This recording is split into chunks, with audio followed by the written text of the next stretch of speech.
আমি নিজের হাতে পিঠা বানিয়েছি। তোমার ওই যে বজ্জাত নাতিটা আছে না, বলে আমি কিছু পারি না, ওকে দেখিয়ে দিতে আমিও সব পারি। তুই আমার মেয়ের ঘরের মেয়ে, গুণ তো থাকবেই। এখন চল এই পিঠাগুলা তোমার নাতিকে দিয়ে আসো। আচ্ছা ঠিক আছে। আর হ্যাঁ, বলবা না এটা আমি বানিয়েছি। তুই তো পিঠা বানিয়েছিস। তুমি তোমার নাতিকে চিনো না? যদি জানতে পারি এই পিঠা আমি বানাইছি তাইলেও খাবে না, আর যদি খায়ও ভালো হলেও বলবে না ভালো হয়েছে। এই নে পিঠা খা। মায়ের এত তাড়াতাড়ি পিঠা বানানো হয়ে গেল? তোর মা এই পিঠা বানায়নি, এই পিঠা নবনী বানিয়েছে। ও নিজ হাতে আমার জন্য পিঠা বানাবে, বিষয়টাতে খটকা লাগতেছে।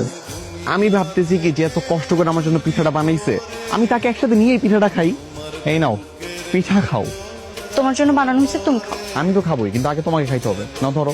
আরে বাবা আমি খাবো না, বারবার বলতেছি খাবো না, তুমি এই পিঠার মধ্যে ঠিকই কিছু একটা মিশানো ছিল, কিন্তু তুমি এটা কেন করছো?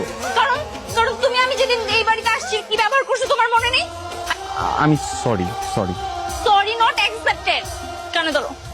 এত বড় একটা ছেলেকে কান ধরে উঠবস করতে, তার মধ্যে আবার বাড়ি ভর্তি এতগুলো মানুষ। কি সাইকেল চালাবো? শহরের মেয়ে হয়ে এখানে তুমি সাইকেল চালাবা? দেখো এটা কিন্তু সাইকেল, তোমার স্কুটি না যে মোটর দিবা সামনে থেকে দৌড় দিবে। এই শহরের মেয়েরা কি মানুষ না নাকি? আর ঢাকা শহরে সাইকেল নেই? বারবার করে বললাম সাইকেলটা আমি চালাই না, সে সাইকেল চালাবে। আমি তো পারি। তোমার মতো হাতিয়ে একটা শরীর নিয়ে নড়াচড়া করলে কিভাবে নিয়ন্ত্রণ রাখবো? চালাইছে, শহরের মেয়ে সব পারে। একবার উল্টায় ফেলছে। দাদি খালি খালি ওর পায়ে মালিশ করো না তো, ওর পায়ে কোনো ব্যথা নেই আমি জানি। বেশি জানো, বেশি বোঝো তাই না? সারাদিন একটা খোঁজ নাও নাই। আমি কেন খোঁজ নিব? আমি অ্যাক্সিডেন্ট করছি? এত ঝগড়াঝাটি করো না বুঝছো, কালকে ঘুরতে নিয়ে যাও।